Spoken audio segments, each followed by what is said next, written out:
की उत्पत्ति कैसे हुई थी।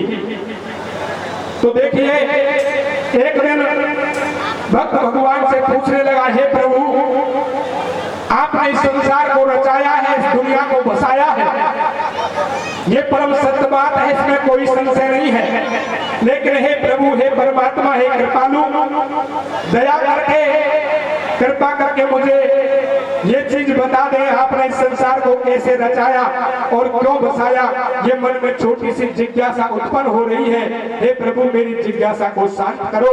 तो सज्जनों देखिए, भक्त दोनों हाथ जोड़ करके अपने प्रभु से प्रार्थना करता है और क्या कहता है, भैया हरे रे मोकू दे दे भेद गुरुजी, अरे ओले मोकू दे दे भेद गुरुजी, कैसे जगत रचायो है, कैसे और तेरी लीला को हे नाथ पार नहीं पायो है। मोकू दे दे भेद गुरुजी, कैसे जगत रचायो है, तेरी लीला को हे नाथ पार नहीं पायो है। मोकू दे भेद गुरुजी, कैसे जगत रचायो है, तेरी लीला को हे नाथ पार नहीं पायो है। ये महाराज, आपकी लीला तो अनंत और अखंड है, आपकी लीला तो असीम अपार है, आप तो इस संसार से परे हैं, आप ही भवसागर हैं और आप इस भवसागर से पार कराने वाले हैं।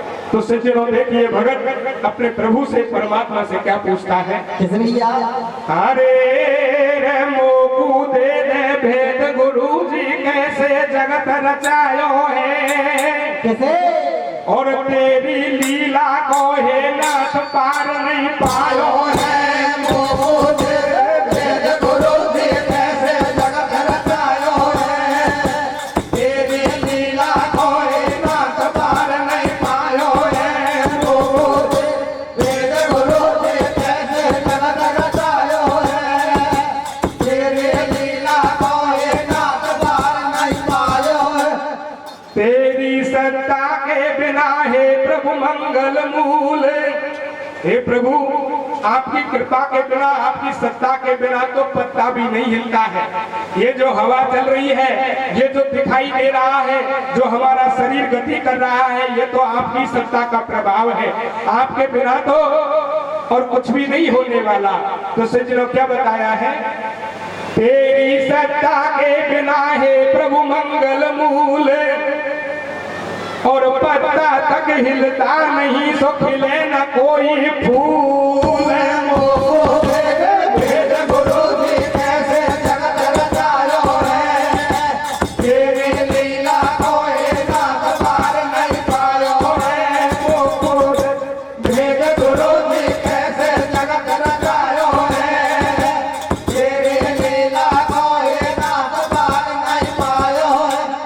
अब हे अखंड तुम हो अनंत सेज दयाल परमेश्वरम, अखत अनादि है अगाध सर्वकारम सर्वेश्वरम, गुणागारम गुण लिप्त गुणा भासितम गुणेश्वरम, हे अक्षर निराकार तुम जगता धारण जगतेश्वरम।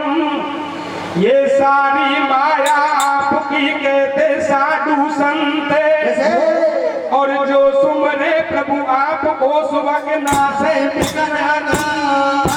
मोकू दे दे भेद गुरुजी, कैसे जगत रचायो है, तेरी लीला को हे नाथ पार नहीं पायो है। मोकू दे भेद गुरुजी, कैसे जगत रचायो है, तेरी लीला को हे नाथ पार नहीं पायो है। कहने लगे, हे प्रभु आपकी शरण में जाने से तो जीव के जन्म जन्म के बंधन कट जाते हैं, उसके सारे संकट दूर हो जाते हैं, और आप ही अनंत हो, आप ही अखंड हो, और आप ही सेज में ही जीव पर दया करने वाले हो। तो सज्जनों क्या बताया है,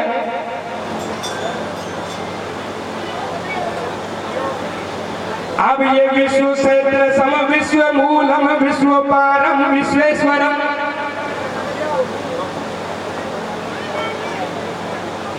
विश्व सदृशम विश्व मूलम विश्व पारम विश्वेश्वरम जीव रक्षकम जीव भक्षकम जीव पादकम जीवेश्वरम धर्मधारम धर्म पारम धर्म सदृशम धर्मेश्वरम और भक्तवत्सलम भक्त रक्षकम भक्ताधारम भक्तेश्वरम। जो जाते हैं शरण में नहीं रहते कोई बंदे और जन्म जन्म के है प्रभु सबक का जाते सब बंदे। मोह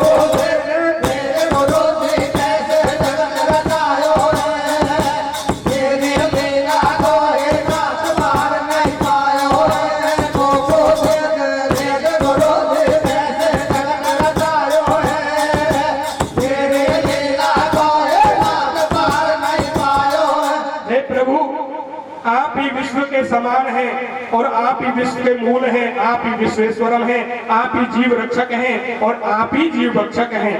हे प्रभु आप ही धर्म से परे हैं, आप ही धर्म के मूल हैं, आपसे तो और कोई भी चीज छानी नहीं है। तो सज्जनों क्या बताया है कैसे भैया? ये प्रकृति मूलम प्रकृति पारम प्रकृति सदृशम प्रकृतेश्वरम भाव मूलम भाव पारम भाव रूपम भावेश्वरम उपमा मूलम उपमा पारम उपमा रूपम उपमेश्वरम अहम त्वमेव शरणम सदा हे शरणागत ईश्वरम। ये नमो नमः आपको शीश नवाए और जय जय जय देवीदास की सगुरु लक्ष्मी दियो मिलाए। मोह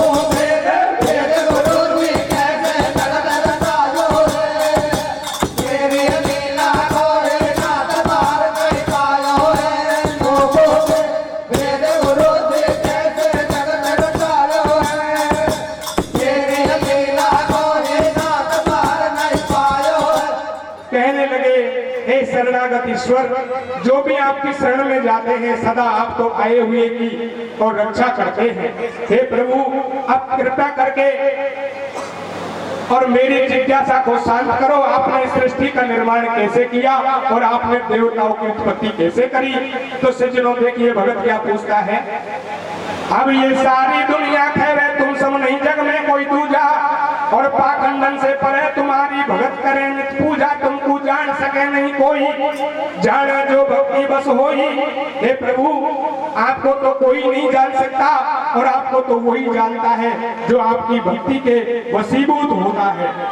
आप तो और पाखंड से परे हैं, आप तो दिखावे से परे हैं। तो सज्जनों क्या बताया है, तुमको जान सके नहीं कोई जाने जो भक्ति बस होई। तुम हो भजर अमर अविनाशी और घट के अंदर धाम बने हैं गोवर्धन और काशी। तुम हो सब कुछ अब में जाना नहीं जग में कोई आप समाना। या सृष्टि तुमने उपजाई जो कोई सबको पढ़े लखाई या मैं बिल्कुल संशय नहीं और फिर भी है प्रभु जिज्ञासा है मेरे मन माई। मोह भेद भेद गुरु जी कैसे जगत रचायो है मेरी लीला को हे नाथ पार नहीं पायो है। मोह भेद गुरु जी कैसे जगत रचायो है मेरी लीला को हे नाथ पार नहीं पायो है।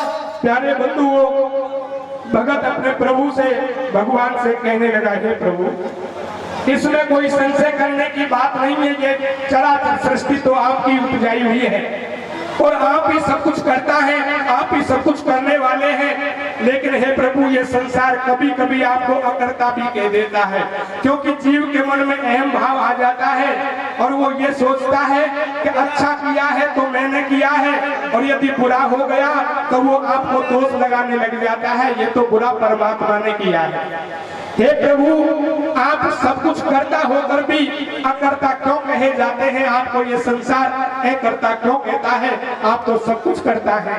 तो सज्जनों देखिए भक्त और भगवान से क्या पूछता है, या सृष्टि तुमने उपजाई जो कोई सबको पढ़े लखाई या मैं बिल्कुल संशय नहीं और फिर भी हे प्रभु जिज्ञासा है मेरे मन माही। तेरी माया सब जग छाई और साची खे देव नाथ दास से या को कारण काई प्रकट कर दिए देवी देवा जो खावे नित मिश्री मेवा, तुम ही सब कुछ करता रहे, फिर क्यों तुम्हें अकर्ता कहे, कैसे चले प्रकृति तेरी, अरे भोली है कोई बुद्धि मेरी, या नहीं बात समझ में आई, और कैसे करता भय अकर्ता दीजो भेद बताई। तो बोले नाथ सुनो हे चेला, या सृष्टि को बड़ो झमेला, संक्षेप में तो समझाऊं, और नहीं है कोई कथा कहानी सत्य बात बतलाऊं। ऐसो संकल्प भयो मन में, जागी रोम रोम या तन में, जब यह सृष्टि दई रचाई, और संकल्प पैदा हो नामम सहज स्वभाव है भाई।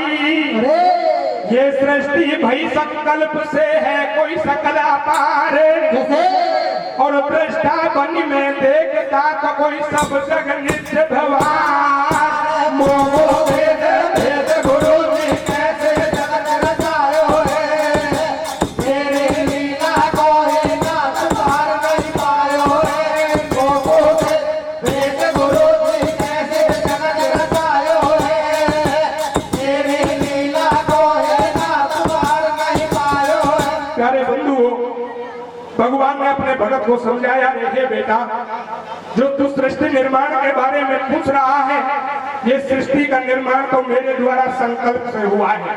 जिस तरह से और जीव के हृदय में संकल्प पैदा हो जाता है तो वही काम और संभव हो जाता है, उसी तरह से मेरे अंदर ये प्रेरणा हुई, तो प्रेरणा के द्वारा संकल्प के द्वारा मैंने इस और सृष्टि को बसाया है, सृष्टि का निर्माण किया है। जिस तरह से एक वक्ता के मुख से वचन निकल जाते हैं और वो बात फिर से नहीं बदली जा सकती, अरे दूसरे वचन बोलकर ही उस बात को बदला जा सकता है। अरे बेटा ये सृष्टि तो मेरे द्वारा संकल्प से पैदा हुई है, और इस सृष्टि को तो मैं एक दृष्टा बन करके देखता रहता हूँ, इसलिए और लोग मुझे अकर्ता कह देते हैं। हे बेटा ये सृष्टि तो मेरे द्वारा संकल्प से पैदा की गई है। तो सज्जनों देखिए किस तरह से और भगवान अपने भक्त को और सृष्टि के बारे में बताते हैं। क्या कहते हैं? कहते भैया अरे जैसे मुख से निकले वाणी, जैसे मुख से निकले वाणी वैसे ही संकल्प है जानी, जैसे वचन स्वतंत्र वक्ता को और वैसे ही हो स्वतंत्र देख संकल्प मेरी सत्ता को। बोली बात रिपीट नहीं होनी चाहे दुनिया में पूछो सोनी, जो बात और परमात्मा की प्रेरणा से निकल जाती है वो बात को कोई नहीं बदल सकता, चाहे संसार में कितने भी सोनी कितने भी और किसी से पूछ लिया जाए, परमात्मा की जो होनी होती है वो तो होकर रहती है। तो सज्जनों क्या बताया है? भैया अरे बोली बात रिपीट नहीं होनी चाहे दुनिया में पूछो सोनी, अब दूजो वचन बोल कर पहलो वचन अलग हो जावे, और वैसे ही मेरी सृष्टि सुन से लाभ प्रभाव बतावे। बोले भिन्न अभिन्न वचना को ऐसे ही समझ मेरी रचना को, या विद असमंजस में रहेवे, और भिन्न गुरु के समझ नहीं सके वो करता करता खेवे। कहने लगे हे बेटा ये तो किसी सच्चे गुरु के द्वारा ही और जीव को ये ज्ञान होता है कि सृष्टि का क्या रहस्य है, इस सृष्टि में परमात्मा की क्या सत्ता होती है, और परमात्मा को लोग कर्ता से अकर्ता क्यों कहते हैं, ये तो बिना गुरु के और संभव नहीं हो सकता। तो सज्जनों क्या बताया है? भैया प्रकृति चले मेरी प्रेरणा से। हे बेटा ये प्रकृति ये चराचर सृष्टि तो मेरी प्रेरणा से चलायमान है।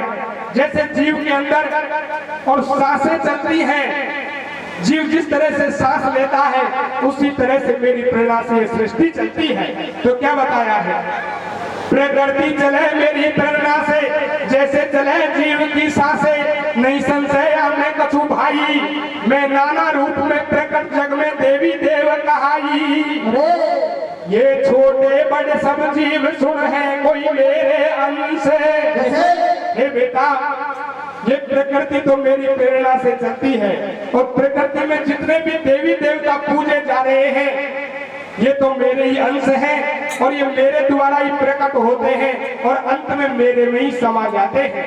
तो सज्जनों क्या बताया है? भैया छोटे बड़े सब जीव सुन है कोई मेरे अंश, और मोह प्रकट हो वो मिले तो ये सब सृष्टि मम मन से मोको भेद भेद गुरु जी कैसे जगत रचायो है तेरी लीला को एक नाथ पार नहीं पायो है मोको भेद गुरु जी कैसे जगत रचायो है तेरी लीला को एक नाथ पार नहीं पायो है छोटे बड़े सब जीव सुन है कोई मेरे अंश और मोह प्रकट हो मोह मिले ये सब सृष्टि मम वंश। हे बेटा जितने भी चराचर सृष्टि ये जितने भी देवी देवता पूजे जाते हैं ये तो मेरे ही अंश हैं और मेरे में ही समाहित हो जाते हैं। सज्जनों भगवान के बताने पर जीव को जब सेज में ज्ञान हुआ तो भगत कहने लगा हे प्रभु हे परमात्मा हे कृपा दयाल आपने मेरी जिज्ञासा को शांत कर दिया है लेकिन हे प्रभु आप बता रहे हैं कि ये देवी देवता मेरे से ही प्रकट होते हैं और मेरे में ही समा जाते हैं। हे प्रभु देवताओं का रहस्य बताओ ये देवताओं की उत्पत्ति कैसे हुई। तो सज्जनों भगत के पूछने पर प्रभु अपने शिष्य को सहज में ज्ञान कराते हैं और कहने लगे बेटा मैं तुझे देव उत्पत्ति के रहस्य को बताता हूँ देवताओं की उत्पत्ति कैसे की गई है। तो देखिए भगवान अपने भगत से क्या कहता है भैया हरे रे बेटा सुन ले दुनिया में बोले बेटा सुन ले दुनिया में देवन की बात बताऊं रे कैसे और कैसे हुई उत्पत्ति मर्म खोल समझाऊं रे बेटा सुन ले दुनिया में देवन की बात बताऊं रे कैसे हुई उत्पत्ति मर्म खोल समझाऊं रे बेटा सुन ले दुनिया में देवन की बात बताऊं रे कैसे हुई उत्पत्ति मर्म खोल समझाऊं रे। भगवान कहने लगा है बेटा कैसे ये ध्यान दे के सुनने की बात है मैं तुझे बताता हूँ तेरी जिज्ञासा को शांत करता हूँ देवताओं की उत्पत्ति कैसे हुई। तो सज्जनों क्या कहता है परमात्मा अपने भगत से अरे रे बेटा सुन ले ओले बेटा सुन ले दुनिया में देवन की बात बताऊं रे और कैसे हुई उत्पत्ति मर्म खोल समझाऊं रे बेटा सुन ले दुनिया में देवन की बात बताऊं रे कैसे हुई उत्पत्ति मर्म खोल समझाऊं रे बेटा सुन ले दुनिया में देवन की बात बताऊं रे कैसे हुई उत्पत्ति मर्म खोल समझाऊं रे। अब यहाँ से आगे सुनो देव उत्पत्ति बात बताऊं और कैसे प्रकट भये देवता मर्म खोल समझाऊं या प्रकृति में उपजाई या मैं क्षमता पूर्ण समाई है ये पंचभूत आधारा और जल पृथ्वी अग्नि वायु व आकाश सहारा। हे बेटा मैं तुझे देव उत्पत्ति के रहस्य को समझाता हूँ। इस प्रकृति में जितने भी देवी देवताओं की कल्पना की गई है ये तो मेरी ही प्रेरणा है। ये प्रकृति मेरे द्वारा पैदा की गई है और इसमें सारी शक्ति समाहित है। ये पृथ्वी और ये प्रकृति ये तो पंचभूत आधार है। पृथ्वी जल अग्नि वायु और आकाश के द्वारा इस सृष्टि का निर्माण हुआ है और हमारा शरीर भी ये पंचभूत आधार से ही बना है। पृथ्वी जल अग्नि वायु और आकाश से इस पिंड का निर्माण हुआ है इस शरीर का निर्माण हुआ है। इस पिंड में ही और परमात्मा बसते हैं। चाहे परमात्मा को आप ब्रह्मांड में देखें लेकिन ब्रह्मांड में इतने विस्तार में आप परमात्मा को नहीं पा सकते। परमात्मा को तो पिंड में ही इस शरीर में ही बताया गया है। तो सज्जनों क्या बताया है अरे ये है पंचभूत आधारा और जल पृथ्वी अग्नि वायु व आकाश सहारा। जैसे जैसे पड़ी जरूरत वैसे वैसे घड़ली मूरत। हे बेटा जब इस सृष्टि का निर्माण हो गया और जीव उत्पत्ति हो गई और जैसे जैसे जीव को अपनी सुरक्षा के लिए अपने जीवन के लिए जैसे जैसे जिस जिस वस्तु की आवश्यकता पड़ने लगी जीव ने उन्हीं वस्तुओं को और देवताओं का रूप दे दिया। तो सज्जनों क्या कहते हैं जैसे जैसे पड़ी जरूरत वैसे वैसे घर में मूरत, या सब मेरी ही प्रभुताई, और जल की भई दरकार बना लियो वरुण देवता भाई। हे बेटा, जिस तरह से जीव को जल की आवश्यकता होने लगी, तो इस जीव ने जल को वरुण देवता का रूप दे दिया, क्योंकि जीव जल के बिना और जीवन संभव नहीं हो सकता। तो क्या बताया है, अरे या सब मेरी ही प्रभुताई, और जल की भई दरकार बना लियो वरुण देवता भाई। पृथ्वी बिना होए नहीं पालन, करती माता जैसा लालन। और हे बेटा, पृथ्वी के बिना भी जीव का जीवन संभव नहीं हो सकता। पृथ्वी माता तो माता की तरह जीव का लालन पालन करती है, इसलिए जीव ने पृथ्वी को अपनी माता मान करके और देवता का रूप दे दिया। तो क्या कहते हैं, पृथ्वी बिना होए नहीं पालन, करती माता जैसा लालन। सब जीवों का भार सहती, और नहीं करती कोई भेदभाव, सदा एक भाव में रहती। हे बेटा, पृथ्वी के लिए तो कोई भी किसी भी प्रकार का भेदभाव नहीं है। ये तो सब जीवों को, चराचर को और एक समान रखती है, एक अंकुश से हाँकती है। पृथ्वी माता के लिए कोई भेदभाव नहीं होता है। आप भी देख लीजिए, ये परम सत्य बात है। पृथ्वी माता आज तक किसी से कोई भेदभाव नहीं करती, कोई फर्क नहीं करती। यदि फर्क करते हैं तो वो हम करते हैं, क्योंकि हमारे अंदर विकार भरे हुए हैं। तो क्या बताया है, पृथ्वी बिना होए नहीं पालन, करती माता जैसा लालन। सब जीवों का भार सहती, और नहीं करती कोई भेदभाव, सदा एक भाव में रहती। मानी सबने जीवन दाता, और ऐसे कर विचार बना ली देखो पृथ्वी माता। बिना अग्नि नहीं भोजन भाई, जो कोई सबका हार पचाई, तन में अग्नि तत्व समायो। और या कारण से मानव ने कोई अग्नि देव कल पायो। हे बेटा, जिस तरह से अग्नि के बिना और भोजन संभव नहीं हो सकता, जिस तरह से भोजन अग्नि के बिना नहीं पच सकता है, अग्नि के बिना हमारे शरीर भी संभव नहीं हो सकता, उसी तरह से जीव ने अग्नि को अपनी सुरक्षा समझ के, अपना जीवन समझ के और अग्नि देवता का रूप दे दिया।